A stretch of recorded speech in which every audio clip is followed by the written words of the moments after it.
Imagine standing before a fortress so powerful, its walls were legendary. You have no modern siege weapons, no massive army, and no obvious way to conquer it. This was the situation facing a leader named Joshua, according to the Bible. But what if the strategy for victory wasn't about force, but about faith? Journey with me as we explore the incredible biblical story of the fall of Jericho, and then ask the big question, what does modern archaeology actually say about this city's tumbling walls?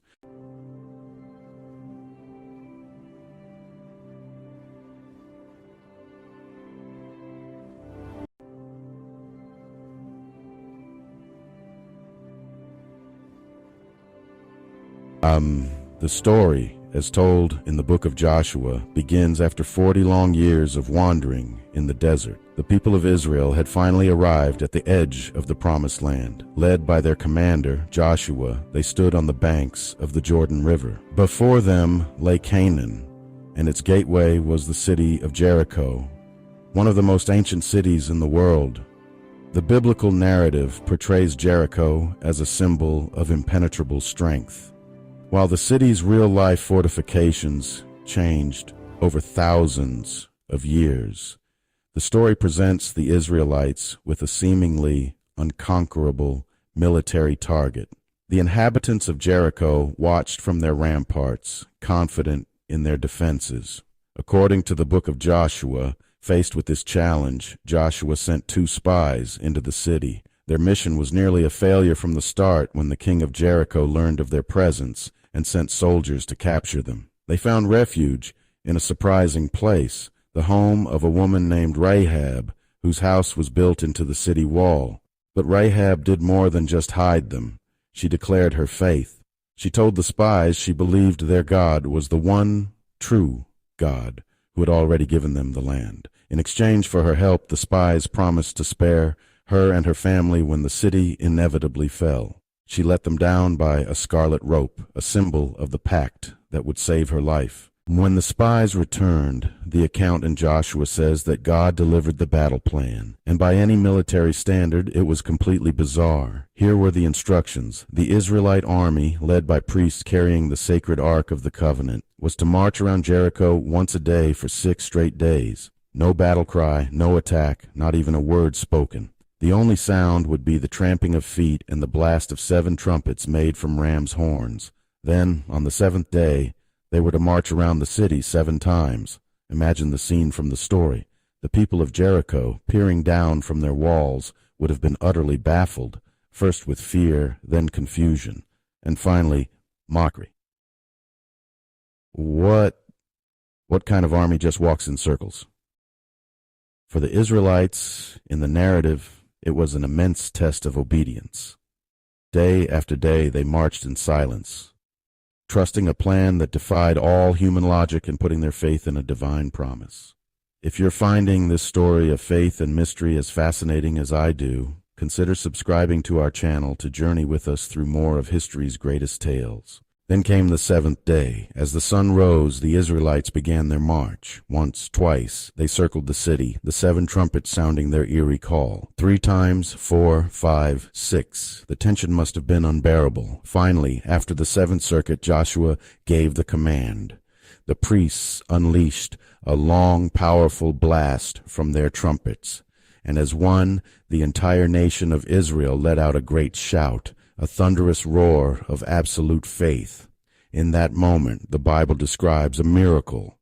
The mighty walls of Jericho collapsed. Now, this is where history gets complicated and the debates begin. For over a century, archaeologists have dug at Jericho, hoping to match the biblical story to hard evidence.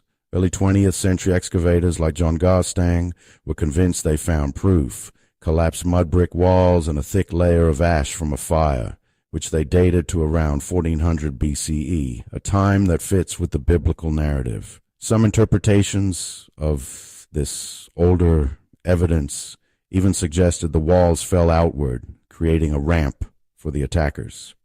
But the story isn't that simple. In the 1950s, a more rigorous excavation led by Kathleen Kenyon reached a different conclusion that is now held by most mainstream scholars. Kenyon dated that major destruction layer to around 1550 BCE, centuries before Joshua would have arrived. In fact, the prevailing scholarly view today is that at the time of the supposed conquest in the late Bronze Age, Jericho was likely a small, sparsely populated settlement with no significant walls to bring down. So while the biblical account is vivid, its historical and archaeological backing is highly contested. In the chaos of the biblical story, however, the two spies made their way to the city wall, found the house with the scarlet rope, and rescued Rahab and her entire family, honoring their oath. The story of Jericho isn't just about a military victory. It's a foundational narrative with a profound lesson on faith. It suggests that the greatest obstacles aren't always overcome with conventional force. In the story, the Israelites were asked to do something that made no logical sense, to be patient, and to trust that obedience would lead to a victory they could never achieve on their own. Many of us face walls in our own lives, challenges that seem just as unbreakable as Jericho's. This ancient story serves as a powerful reminder that sometimes the most effective path forward is one that requires faith and may not seem logical at first. And what of Rahab, the woman on the wall? Her story, in the biblical tradition, didn't end there. For her act of faith, she was welcomed into the nation of Israel. More than that, this Canaanite woman, once an outsider, earned a place in the New Testament as an ancestor of King David and ultimately of Jesus himself. Her legacy, as a matter of theological tradition, proves that faith has the power to break down not just walls of brick and stone, but the walls that divide us as well.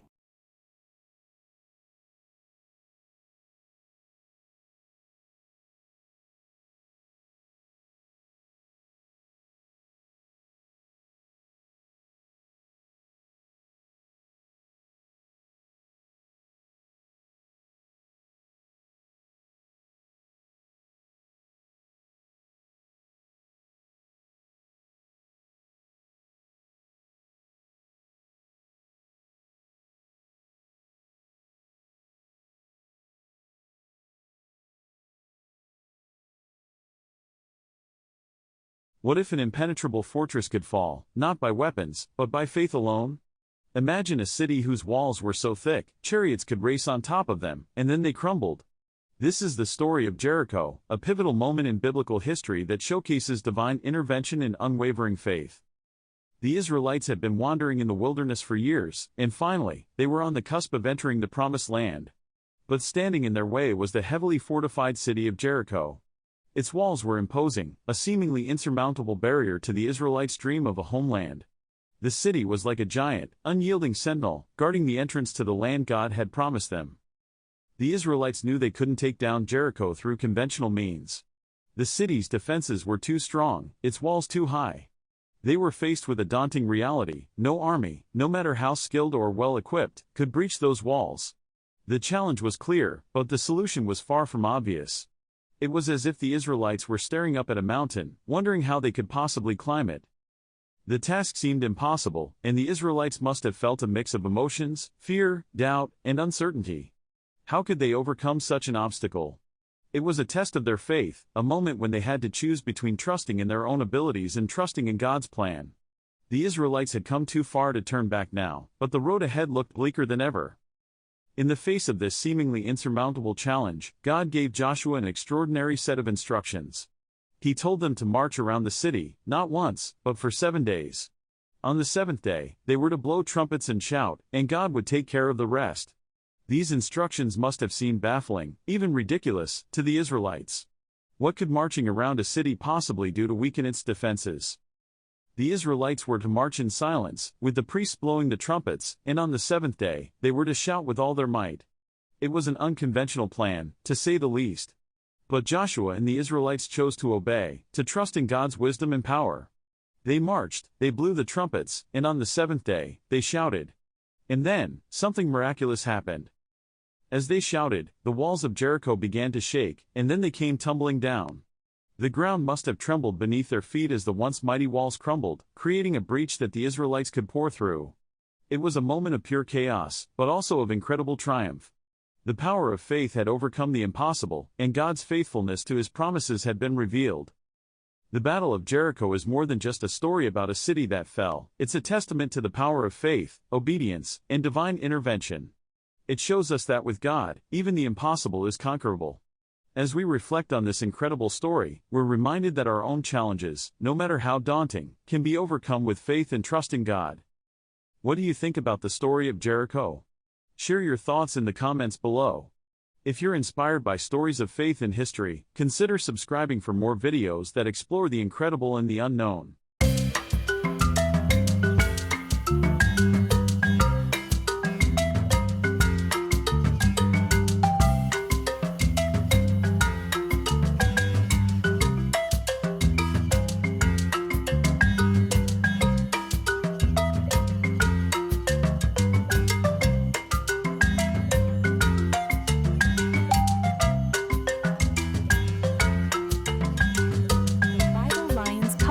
For Kids, Volume 2, available August 15, 2025 on Amazon. The Bible Lions Coloring Book for Children. Color 30 fun designs of inspirational verses and Christian artwork. A beautiful children's coloring book designed to fill your child's mind with the positive words of God's love. The Bible Lions Coloring Book for Kids was designed to be a fun, yet effective way to help children calm their tension. Hand-lettered quotes and adorable hand-designed illustrations will inspire your child as they reflect on God's promises.